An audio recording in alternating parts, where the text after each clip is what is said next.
இந்த சோப்பை நான் செய்கிறதுக்கு 2 ரீசன் இருக்குது.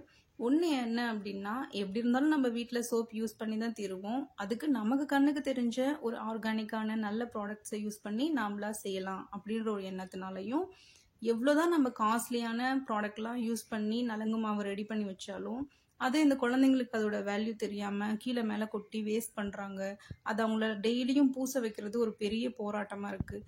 இந்த மாதிரி சோப்பாக செஞ்சு கொடுத்துட்டோம் அப்படின்னா அது அவங்களுக்கு டெய்லியுமே போய் சேரும் அப்படின்ற ஒரு சாட்டிஸ்ஃபேக்ஷனுக்காக இதை நான் வந்து மேக் பண்ண போகிறேன். ரொம்ப சின்ன ஸ்டெப்ஸ் தான், 2 ஸ்டெப்பில் சோப் ரெடி பண்ணிடலாம். வாங்க எப்படி செய்கிறதுன்னு பார்க்கலாம். ஃபஸ்ட்டு இந்த நலங்கு மாவு சோப் செய்கிறதுக்கு 500 கிராம்ஸ் வந்து நான் கோட் மில்க் பேஸ் எடுத்துக்கிறேன். நல்ல குவாலிட்டியாக பர்ச்சேஸ் பண்ணி வாங்கிக்கோங்க. 1/2 கிலோ பேஸ்க்கு 10 கிராம் நலங்கு மாவு எடுத்துக்கணும். நலங்கு மாவு வந்து ஹோம்மேடு தான். இதுக்கான வீடியோ வந்து ஆல்ரெடி நம்ம சேனலில் போஸ்ட் பண்ணியிருக்கேன். தேவைப்படுறவங்க செக் பண்ணி பார்த்துக்கோங்க. இப்போ 10 கிராம் நலங்கு மாவு பவுடரை மெஷர் பண்ணி எடுத்துக்கலாம்.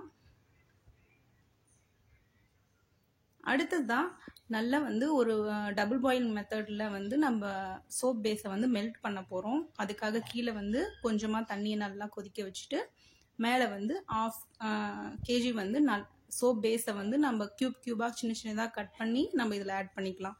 மெல்ட் ஆகுறதுக்கு ஈஸியாக இருக்கும். மெல்ட் ஆக ஆரம்பித்த உடனேவே நம்ம வந்து நலங்கு மாவு அந்த பவுடரை வந்து இது கூட நம்ம சேர்த்து மிக்ஸ் பண்ணிக்கலாம். இதே மெத்தட்லையே நலங்கு மாவுக்கு பதிலாக உங்களுக்கு எந்த ப்ராடக்ட் வந்து உங்கள் ஸ்கின்க்கு செட் ஆகுமோ, உங்களுக்கு ஃபேவரட்டோ அந்த மாதிரி பவுடர் கன்சிஸ்டன்சியில் நீங்கள் தாராளமாக இதே மெஷர்மெண்ட்டில் வந்து நீங்கள் ஆட் பண்ணி சோப்பை வந்து ரெடி பண்ணிக்கலாம். ராவாக அந்த ப்ராடக்ட் அப்படியே அரைச்சி யூஸ் பண்ணோம் அப்படின்னா ஸ்கின் அலர்ஜிஸ் வர்றதுக்கு சான்சஸ் இருக்குது. அதனால பவுடர் கன்சிஸ்டன்சியில் தாராளமாக நம்ம வந்து எந்த ப்ராடக்டை வேணாலும் நம்மளுக்கு பிடிச்ச மாதிரி இது கூட சேர்த்து சோப் வந்து ரெடி பண்ணிக்கலாம்.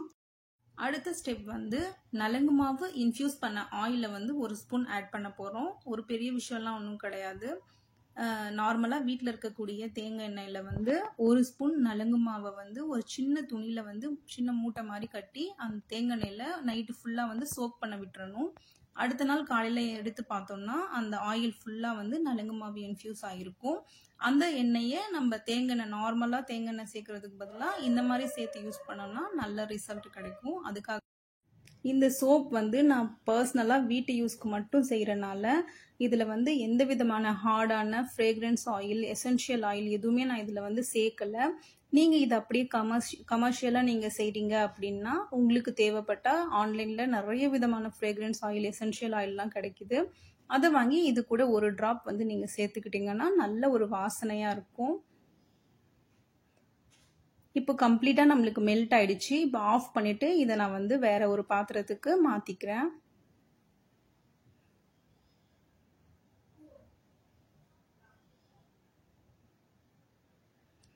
உங்ககிட்ட சோப் மோல்டு இருந்ததுன்னா தாராளமாக அதை யூஸ் பண்ணிக்கலாம். என்கிட்ட வந்து சோப் மோல்டு இப்போதைக்கு இல்லாதனால வீட்டில் இருக்கக்கூடிய குட்டி குட்டி பவுல்ஸில் வந்து நான் தேங்காய் எண்ணெயை அப்ளை பண்ணி வச்சுருக்கேன். நமக்கு சோப் எந்த சைஸ்க்கு வேணுமோ அந்த அளவுக்கு இந்த மிக்சிங் அதில் ஆட் பண்ணி நம்ம வந்து ஒரு ஓவர் நைட்டு இதை வந்து ரூம் டெம்பரேச்சர்லேயே வந்து காய வச்சு எடுத்தோம்னா சோப் நம்மளுக்கு கம்ப்ளீட்டாக செட் ஆகியிருக்கும். இங்கே பாருங்கள், நான் எந்த விதமான ஸ்டெயின் பண்ணல, அழகாக அதுவே வந்து தனியாக கலண்டு வந்துருச்சு.